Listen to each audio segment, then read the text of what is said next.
Hey everybody, welcome to Kimmel's Irish Pub. Tonight's movie, Midnight Sun. Yeah, I know, you already knew that. It's about a girl who can't go out in sunlight, can't go out in the daytime.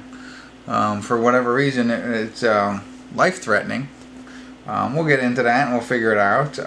But then she's 17 years old, she meets a guy, romance buds. I don't know, something happens and maybe she's able to go out in sunlight again. Who knows, but that's what it's about, in a sense. Bella Thorne, so she's pretty well known. We know her in a couple of things. Rob Riggle, we've seen him. I don't know anybody else at this point, but maybe if I recognize him, I can come back and say, hey, that's who this is, that's who that is. I don't know. But I've seen Bella Thorne before, and Rob Riggle. And hopefully it's good. I'm excited to see it. It's only an hour and 34 minutes. So I'll get into it and help you understand what the plot is really about. And tell you if it's any good. So stick around. Ooh, extra week. Hey everybody. I want to do a quick check-in here. Midnight Sun. We're at the 56-minute and 32-second mark. A little late than my usual check-ins, as you probably know, because you watch me all the time. But I was almost going to let it go and just wait till the end and give a synopsis at the end, but because it's kind of, I don't know, nothing bad about it. It's very much like Everything. If you haven't seen that, that's a movie about a girl who can't go outside because she gets sick when she goes outside from the air or something like that. I forget the exact thing, but very similar. This girl can't go outside in the sunlight. So she has a disease, it's XP, expiderma, I don't know, something, XP anyway. When the sun hits her, it can trigger skin cancer and cause her brain to die, or starts to die, or something like that. So it's a very serious thing, and so she spends her entire up until high school, her life inside doors, and she sees a boy going past her house every so often. His name's Charlie. She thinks he's really cute, of course, but never meets him. Finally, she graduates from high school, homeschool. She has the opportunity. She meets him. They fall in love. Great. All of their dates take place at night. We find out she's very musically inclined, which led me to question: is the actress Bella Thorne, is she really a singer, or is she being dubbed? Because a lot of times when people sing in movies, that's actually them. Well, she is a singer. She's phenomenal, at least in this movie. Really good singer. And they live in Washington. But that's just one thing that I was starting to type. I was like, man, I'm talking about all this stuff, and might as well just go ahead and say it.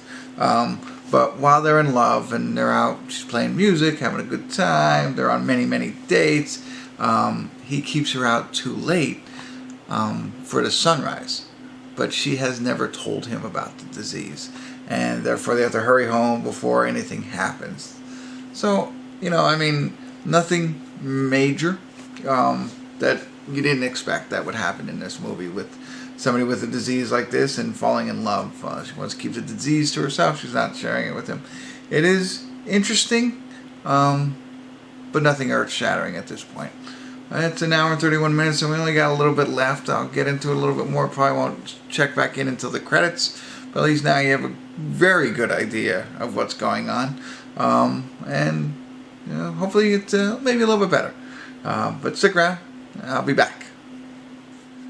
Hey everybody, we're at the credits of Midnight Sun, and let me start with saying I thought Rob Riggle in this movie was very good. And I also thought, if that's really Bella Thorne's voice, she did an outstanding job of singing.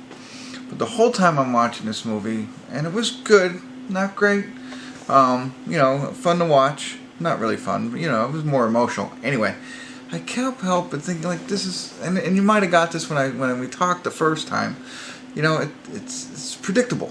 I know this. I know this movie. You know what's going to happen. You know all of this.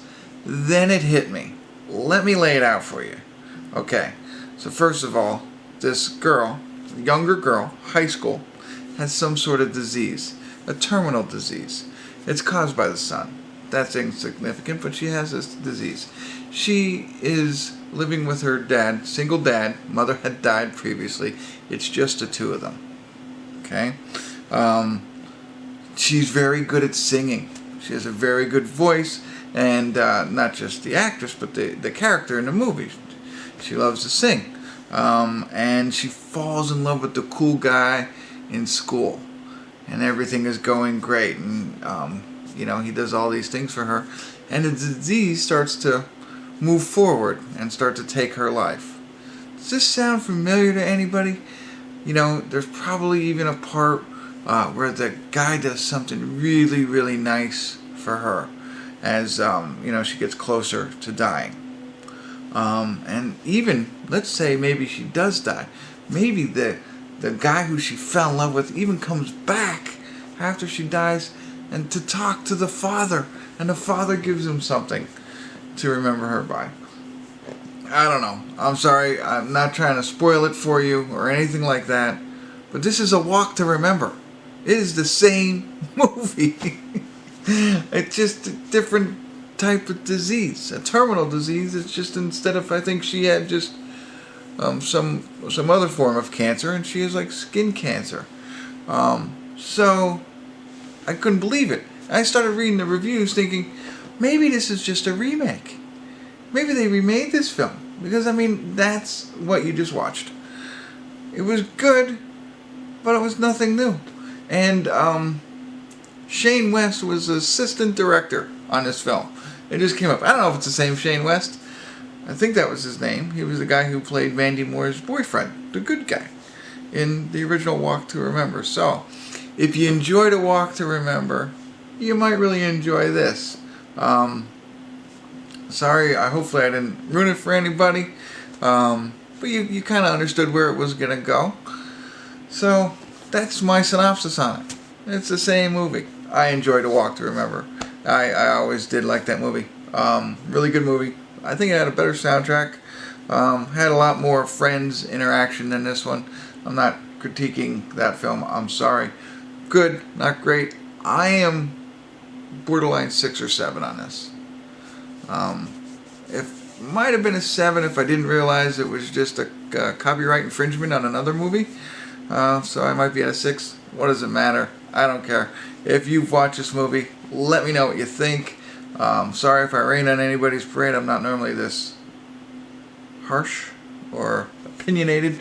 But anyway, there you have it. Kimmel's Irish Pub. Thanks for tuning in. Leave me comments. Smash the like button. And stay tuned for more movie reviews, beer conversations, and fantasy football.